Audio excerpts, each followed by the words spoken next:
The day that would change everything started like any other freezing December morning in Detroit, but what happened next shocked everyone who witnessed it. Aisha Carter had no idea that her simple act of kindness would reach the mayor's office within 72 hours, transforming her life forever. Steam rises from coffee cups as the morning rush hits Murphy's Diner on 8 Mile Road. The smell of bacon grease and burnt coffee fills the air while the old jukebox plays Motown classics that seem to echo from Detroit's golden past. Aisha Carter moves between tables with practiced efficiency, her worn-out sneakers squeaking against the checkered linoleum floor. The soles are so thin she can feel every crack in the pavement when she walks, but new shoes aren't in the budget right now. Table 6 needs more coffee, she mutters to herself, grabbing the pot from the warmer. At 28, Aisha has been working at Murphy's for 3 years, and every dollar matters. Her small apartment rent is due next week, and she's already juggling which bills to pay first. The tip jar stays lighter than she'd like, but she keeps smiling at customers anyway. Through the frost-covered window, she spots him. A middle-aged black man sits on the bench across the street, shoulders hunched against the bitter wind. His army jacket is faded green, and she can make out patches that suggest military service. He's been there for the past hour, just watching people pass by. "That's Michael," says Tommy, the short-order cook, following her gaze. Vietnam vet. Been on the streets about 6 months now. Real quiet guy. Aisha watches as businessman in an expensive coat approaches Michael. Instead of offering help, the man starts yelling. "Get out of here. You're bad for business." His voice carries through the window. "Nobody wants to see you people loitering around here." The words hit Aisha like a slap. She's seen this before, this casual cruelty toward people who serve their country. Her own father never made it back from Iraq, and she knows how quickly circumstances can change for veterans who come home broken. Little did Aisha know that her next decision would set in motion a chain of events that would reach the highest levels of city government. "I'll be right back," she tells Tommy, untying her apron. She grabs a menu and heads for the door. "Sir, excuse me," she calls to Michael as she crosses the street. The businessman has moved on, leaving Michael staring at the ground. "Would you like to come inside? It's warmer, and I can get you something hot to eat." Michael looks up with tired eyes. "I appreciate the offer, miss, but I don't have money for food right now." "That's okay," Aisha says, surprising herself with her boldness. "My treat. When's the last time you had a hot meal?" 3 days ago, he admits quietly. Back inside the diner, Aisha seats Michael at a corner booth and brings him coffee immediately. Her mind races as she calculates her tips from yesterday. $26. It's not much, but it's enough for a decent meal. This decision would change everything, though she doesn't know it yet. "What sounds good?" she asks, handing him the menu. The meatloaf is really popular, comes with mashed potatoes and green beans. "That sounds wonderful," Michael says, his voice thick with gratitude. "But are you sure about this? You don't even know me." "I know enough," Aisha replies. "I know you served our country, and I know everyone deserves kindness." As she places the order with Tommy, her manager Frank emerges from his office. Frank is a heavy-set man in his 50s who runs the diner like he's still managing the factory he worked at for 20 years before it closed. "Carter, what's this I hear about you buying food for people off the street?" Frank's voice carries disapproval. "This isn't a charity. You start doing this, every bum in the neighborhood will expect free meals." "He's not a bum, Frank.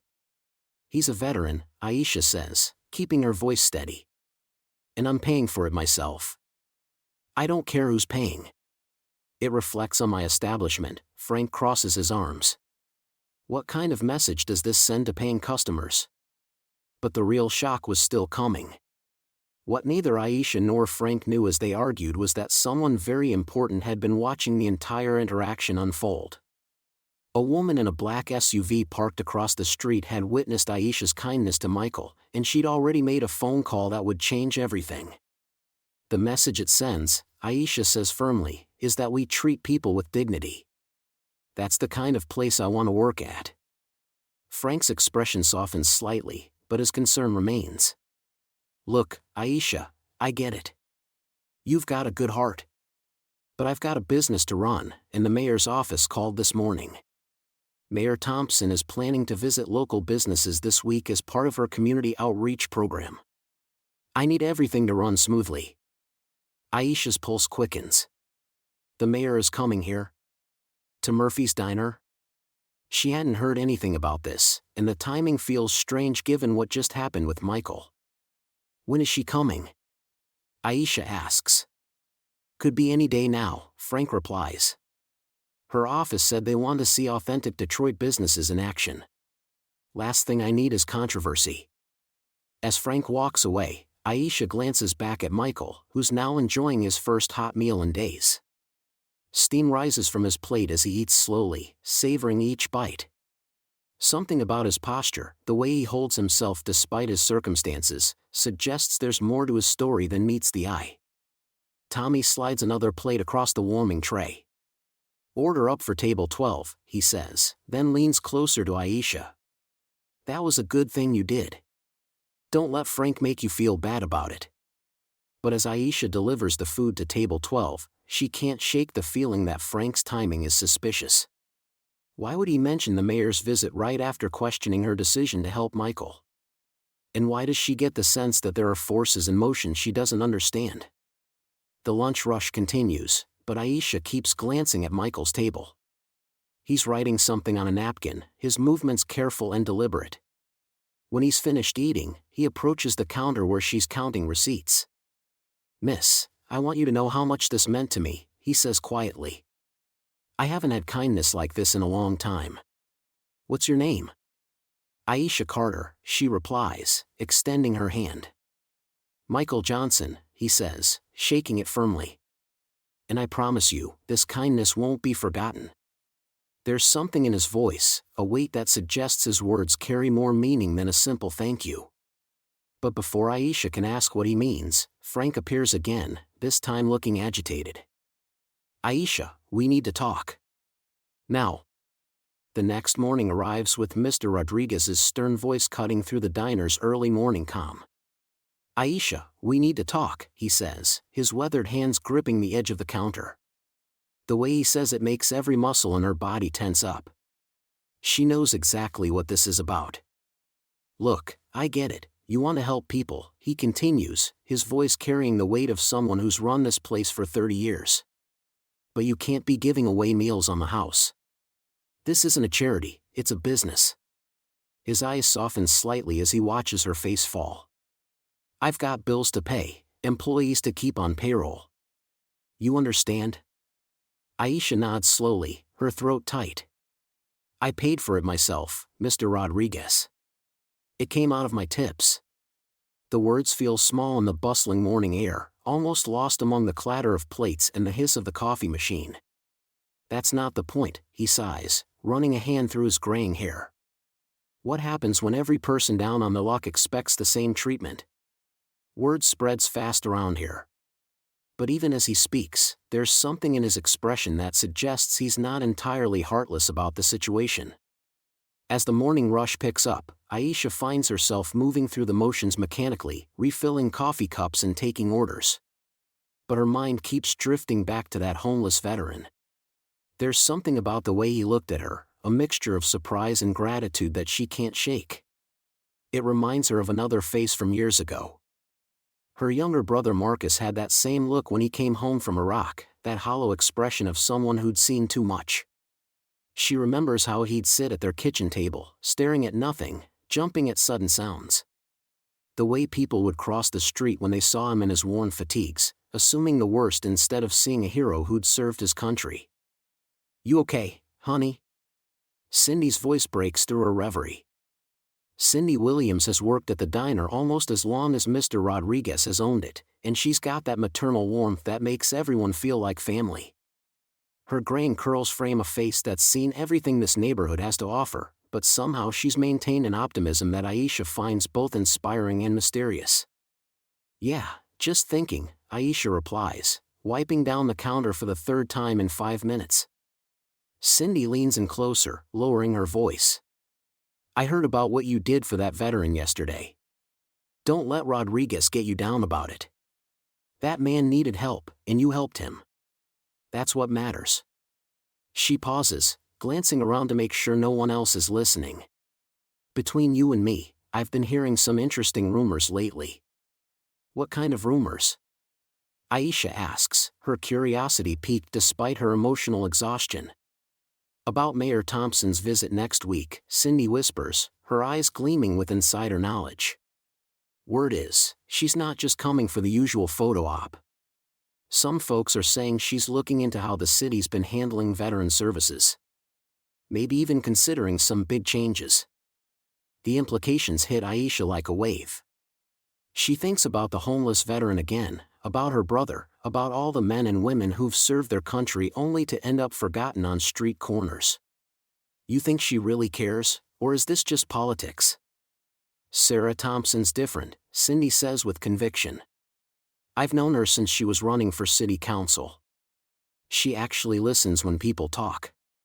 But here's the thing, she pauses dramatically, she's got a way of showing up in places where real kindness is happening. Almost like she's got radar for it. The lunch rush intensifies, and Aisha throws herself into the work, but Cindy's words keep echoing in her mind.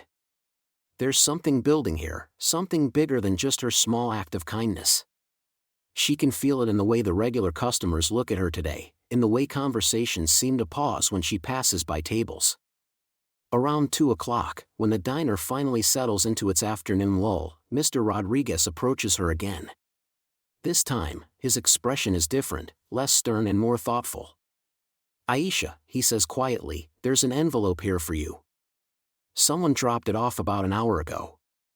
Her hands tremble slightly as she takes the plain white envelope. Her name is written on it in careful, precise handwriting. Inside, she finds a folded piece of notebook paper and a small, worn photograph. The photo shows a much younger man in military dress uniform, proud and hopeful. But it's the letter that makes her breath catch in her throat. Dear Miss Carter, it reads, my name is Michael Johnson, and I wanted to thank you for your kindness yesterday. It's been a long time since someone looked at me and saw a person worth helping instead of a problem to avoid. You reminded me of something I thought I'd lost forever, that there are still good people in this world who care about doing what's right, even when it costs them something. But it's the next paragraph that makes her heart race. I don't know if you realize this, but your act of kindness yesterday was witnessed by more people than you might think. Sometimes the smallest gestures create ripples that reach much further than we can imagine. I have a feeling our paths will cross again soon, and when they do, I hope you'll remember that heroes come in all forms, including young waitresses who give their last few dollars to help a stranger. Aisha reads the letter 3 times, her mind spinning with questions. What does he mean about being witnessed by more people? And why does she have the distinct feeling that her life is about to change in ways she can't even begin to imagine? As she folds the letter carefully and slips it into her apron pocket, she notices Cindy watching her with a knowing smile. Good news? Cindy asks. I'm not sure, Aisha replies honestly. But I have a feeling I'm about to find out. The mysterious envelope sits unopened in Aisha's trembling hands as she steps into the back office of Mel's Diner. Her heart pounds against her ribs like a caged bird desperate for freedom. The fluorescent light flickers overhead, casting harsh shadows across her worried face as she tears open the seal with careful precision. Inside, a handwritten note on weathered paper unfolds before her eyes. The penmanship is shaky but deliberate, each word carved with the weight of genuine gratitude. Dear Angel, it begins, and Aisha's breath catches in her throat. 3 days ago, you showed me kindness when the world had forgotten my name. I am Michael Johnson, Vietnam veteran, and your generosity reminded me that hope still exists in this broken world. Tears blur Aisha's vision as she continues reading.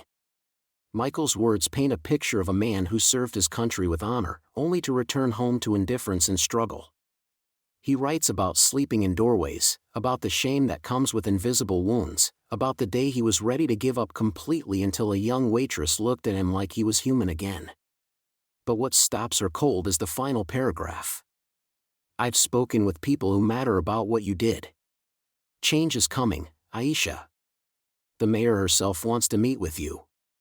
Don't let anyone tell you that small acts of kindness don't matter. Sometimes they change everything. The diner door chimes violently as Cindy bursts into the back room, her eyes wide with excitement. Girl, you're not going to believe what's happening out there. People are asking about you specifically.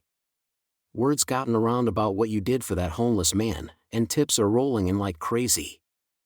Aisha looks up from the letter, confusion mixing with hope in her dark eyes. What do you mean?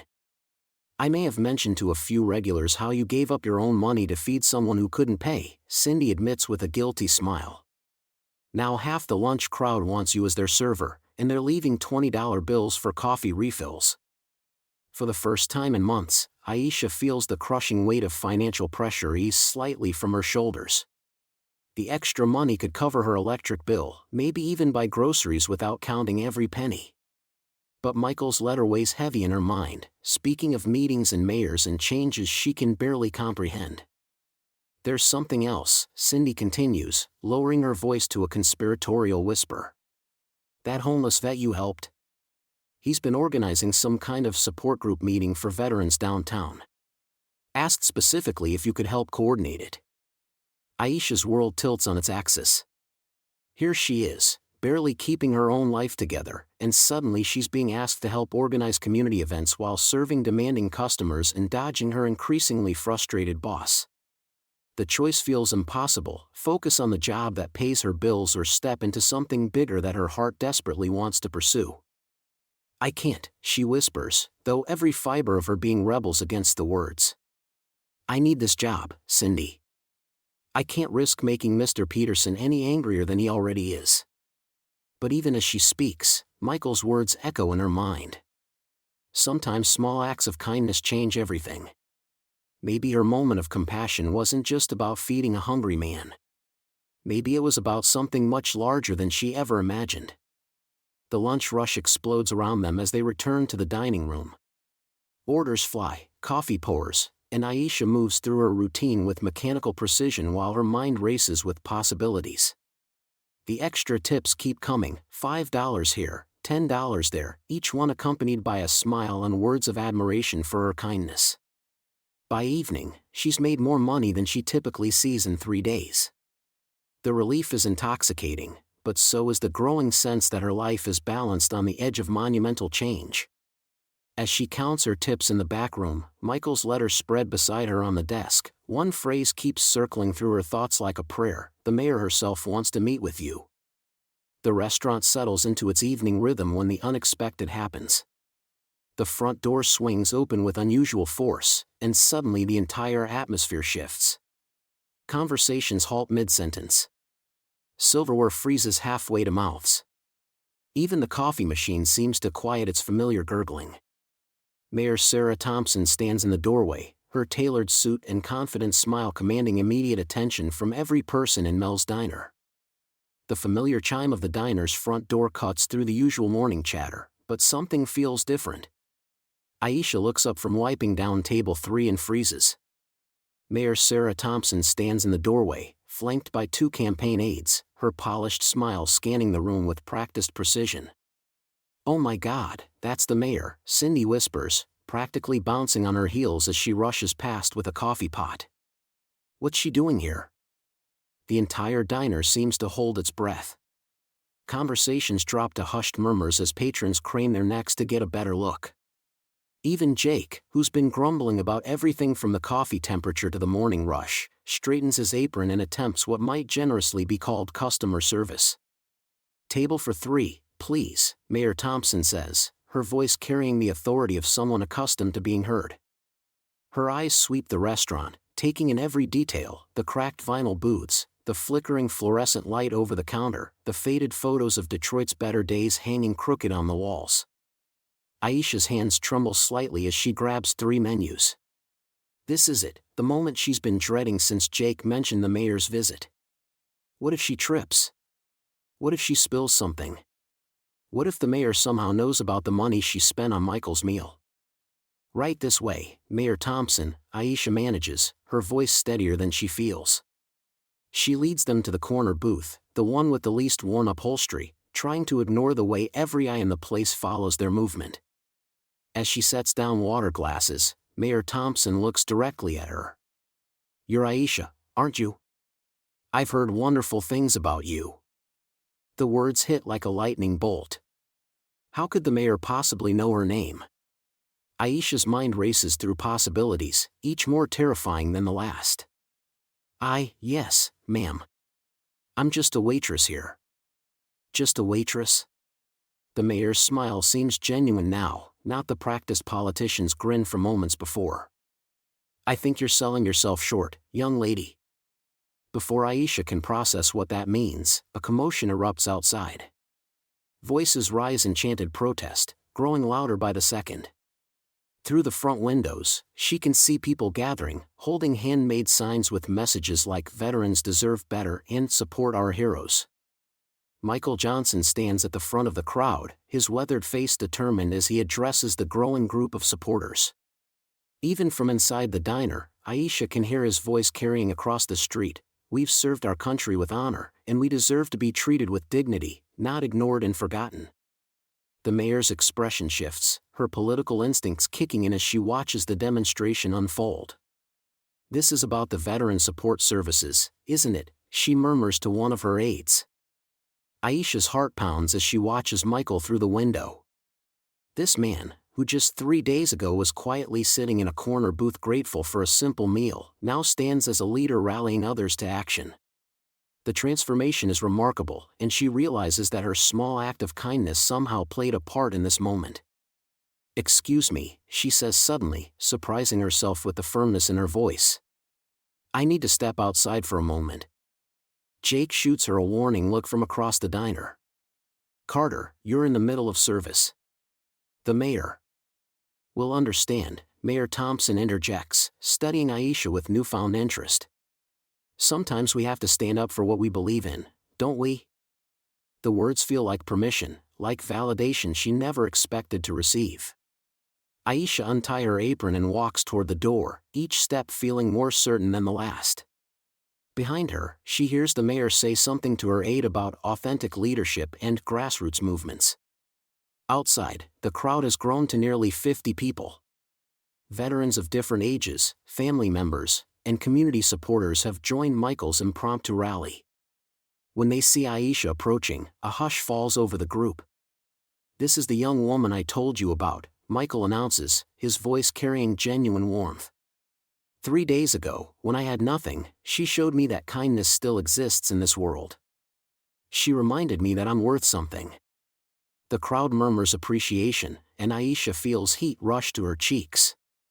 She never imagined her simple gesture would lead to this moment, standing before a group of people who are looking to her for inspiration. "We all deserve to be treated with dignity," she says, her voice growing stronger with each word. "Every person in this city, whether they're a veteran, a worker, or someone who's fallen on hard times, we all matter." Through the diner window, she can see Mayor Thompson watching intently, her aide scribbling notes on a small pad. Whatever political calculation is happening behind those observant eyes, Aisha senses it might determine far more than just today's events. As the crowd cheers her words, Michael steps closer and whispers, "There's something about the mayor you need to know, something that connects all of this together in ways you can't imagine." Before he can explain further, one of Mayor Thompson's aides appears at Aisha's elbow. "Excuse me, Miss Carter. The mayor would like to speak with you privately. It's quite important." Mayor Thompson's assistant, a professional woman in a sharp navy suit, approaches Aisha with a warm smile. "Ms. Carter? Could we speak privately for a moment?" Aisha's hands tremble slightly as she unties her apron, following the assistant to a quiet corner booth away from the bustling diner crowd. "Please, sit," the assistant says gently. "Mayor Thompson would like to speak with you personally." Within moments, Mayor Sarah Thompson slides into the booth across from Aisha, her expression serious yet kind. "Aisha, I need to share something with you that might sound unbelievable," the mayor begins, leaning forward. "That homeless veteran you helped 3 days ago? Michael Johnson isn't just any veteran. He's been working undercover with our office for the past 6 months. Aisha's eyes widen in confusion. Undercover? I don't understand. Mayor Thompson nods thoughtfully. Michael came to us with disturbing evidence about corruption in our city's veteran support services. Funds meant for housing and mental health programs were being diverted, leaving our heroes on the streets. We needed someone with credibility in the homeless community to help us gather evidence. The words hit Aisha like a wave. So when I bought him that meal. You were being watched, the mayor confirms. Not by us initially, but by other patrons who were moved by your kindness. Your story spread faster than we anticipated. Social media posts, word of mouth, suddenly, everyone was talking about the waitress who gave her last dollar to help a veteran. Aisha feels overwhelmed, her voice barely a whisper. I just did what felt right. And that's exactly why I'm here, Mayor Thompson continues, her voice growing stronger. Your act of kindness exposed something beautiful about this community. It showed us that people care, that they're willing to help if they just see the need clearly. Michael's investigation succeeded partly because your compassion created a spotlight on veteran homelessness that we couldn't have manufactured. The mayor reaches into her briefcase, pulling out an official-looking document. Aisha, I'm here to offer you something extraordinary. Thanks to the evidence Michael gathered and the community awareness your kindness generated, the City Council has approved funding for a comprehensive new program called Operation Second Chance. It will provide housing, job training, and mental health services for homeless veterans. Aisha stares at the document, her heart pounding. That's wonderful, but I don't understand what this has to do with me. Mayor Thompson smiles broadly. I want you to lead it. Your salary would be $65,000 annually, with full benefits and opportunities for advancement. You've proven you understand these issues from the heart, not just from policy papers. The diner seems to fade away around them as Aisha processes this life-changing moment. Me? But I'm just a waitress. I don't have experience running programs. You have something more valuable than experience, genuine compassion and the trust of this community, the mayor explains. We'll provide all the training and support you need. Michael has agreed to serve as your advisor, helping you understand the unique challenges veterans face. Tears begin streaming down Aisha's face as the magnitude of the offer sinks in. 3 days ago, she was counting quarters to afford bus fare. Now, she's being offered a chance to transform not just her own life, but the lives of countless veterans. There's more, Mayor Thompson adds, her voice filled with emotion. Your story has inspired people throughout Detroit. Churches, businesses, and community groups are volunteering to support Operation Second Chance. Local restaurants want to provide meals, construction companies are offering discounted housing repairs, and therapists are volunteering their services. Aisha wipes her eyes, finding her voice. I accept. I absolutely accept. The mayor extends her hand warmly. Welcome to public service, Director Carter. Later that evening, as news cameras capture the announcement at City Hall, Aisha stands behind a podium she never imagined she'd approach. The same worn shoes that carried her through endless diner shifts now support her as she addresses her community as a leader. 3 days ago, I was a waitress worried about my next rent payment, she begins, her voice growing stronger with each word. Today, I'm reminded that kindness isn't about how much money you have, it's about how much love you're willing to share. Every small act of compassion can change the world, one person at a time. The crowd erupts in applause as Aisha realizes her journey from struggling waitress to community leader proves that extraordinary change often begins with ordinary kindness. Her simple decision to buy a meal for a stranger didn't just help one veteran, it transformed an entire city's approach to caring for those who served their country.